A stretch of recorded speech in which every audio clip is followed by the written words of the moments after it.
Okay, now we're given f of x equals x squared, and we're asked to estimate the graph of f at 1.6 given its value, well, in terms of its values at 1.5, the value of the function and its derivative. So you're given the function. The first question is, what are the values of the derivative at 1.5?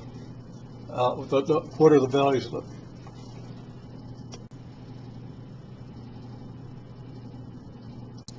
Now we're given the function f of x equals x squared. The first question is, what are the values of the function and its derivative when x equals 1.5?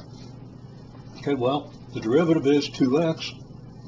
At 1.5, the value of the function is x squared. 1.5 squared, 2.25. The value of the derivative at 1.5 is, well, plug in 1.5, you get 2 times 1.5, and that's 3. So now we know that f of 1.5 is 2.25 and f prime of 1.5 is 3.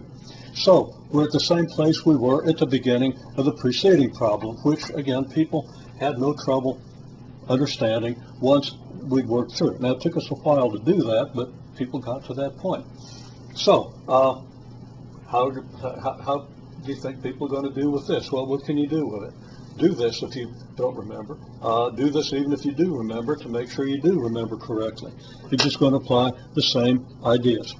Okay, well, hopefully you stopped and did that. Now, on the graph, we have 1.5, 2.25. There's a point.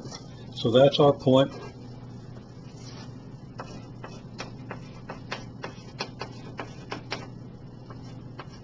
And that's on the graph of y equals x squared. Now that's all we have at this point. Now I've sketched a curve here, and I'm going to actually go off camera for a second and kind of erase that curve and then resketch it to show you how it works out.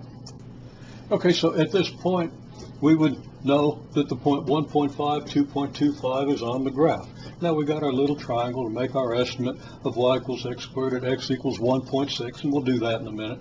But a lot of people sketched a graph of y equals x squared, and for the most part, those are pretty good graphs. But it's a little misleading to sketch the graph before sketching the tangent line. So here's our point. Here's a slope of 3. So we have slope 3. Now, the graph is going to have to be tangent at this point. So we have what? We have a graph that's tangent here. It's got to come down and make a parabola. So it's going to look something like this. And I didn't do a very good job of that. But you understand, it looks like the slope actually gets greater here than it was here. I was looking at it from the side and didn't see it very well. And my hand didn't do the right thing. But you understand we could sketch a graph that would depict y equals x squared with this slope at this point. Now, if we did that, then we'd want to estimate our point 1, 1. There's 1.5, so 1 would be about here. 1.5 is here, 1 is about here. And then this would be about 1. Let's see, if that's 1, that's 2. That's about 2.25. That's not too bad. But remember, I wobbled that curve in a way that the y equals x squared curve doesn't wobble, so I just kind of lucked out. Okay, well, back to the task at hand, which is to estimate the value based on the tangent line, not based on squaring 1.6. That's easy enough to do. We get 2.56, everybody knows that, and that's what we would get if the tangent line was completely accurate. But the tangent line approximation was completely accurate. Now, we put 1.6 here, we do our projection line up here, and now we have our point 1.5, 2.25, and our point on the tangent line, which appears to be pretty close to our point on the curve. Enlarging this triangle and summarizing its characteristics, this point is 1.5, 2.25, corresponds right there. To get from 1.5 to 1.6, we've got to go over 0.1 units, so this base of the triangle is 0.1. And then we can easily calculate the rise because we know the slope is 3. So rise is going to be slope times run, 3 times 0.1 or 0.3. Now I didn't write all that out, and if you don't understand that, go back and look at how we discussed the preceding. So anyhow, the rise is going to be 0.3. So if this is 1.5, 2.25, we go over horizontally 1 unit, we're going to be at 1.6, and vertically 0.3 units. Well, we started at 2.25, we go up 0.3, and we get 2.25. Okay, and that's actually a pretty good result.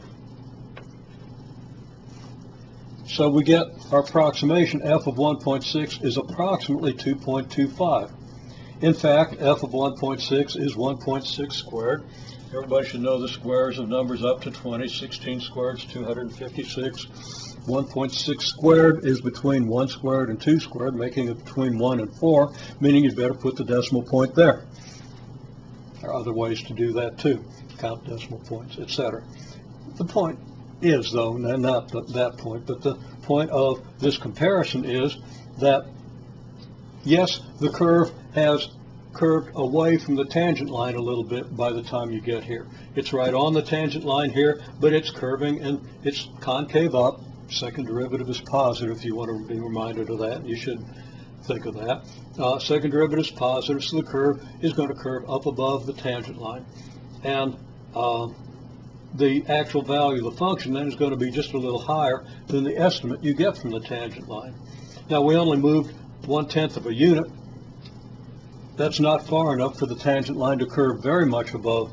That's not far enough for the actual graph of the function to curve very much above the tangent line, but it does curve about 0.01 above the tangent line, because on the tangent line, when x equals 1.6, you get 2.55. That's the coordinate of the graph on the tangent line.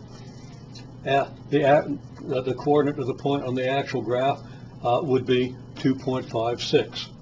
At x equals 1.6, you would get 2.56. Brief comment. I talked about how this curves above the tangent line. Let's be sure we understand that. Okay, here we have a tangent line, and here we have a function with a positive second derivative, concave up, increasing derivative. And in this case, the graph curves above the tangent line, at least when the slope is positive and the second derivative is positive. Okay, if the second derivative is negative, then in this picture, the graph curves below the tangent line, because, of course, negative second derivative means decreasing slope, decreasing first derivative, and concave down. Now, does that hold if the slope is negative? Well, yeah. Even if the slope is negative, you have upward concavity, increasing derivative, which implies curving above the tangent line. Now, over here, negative slope, and we're going to curve below the tangent line once more. Negative slope and negative second derivative. So these cases don't depend on the sign of the derivative. They only depend on the concavity of the graph, which only depends on the second derivative. If the second derivative was 0, that would mean what? That the graph has 0 concavity. It's straight. It's a straight line, and the tangent line would be an exact approximation. So it wouldn't even be an approximation. The graph would be following the tangent line as long as that second derivative is 0.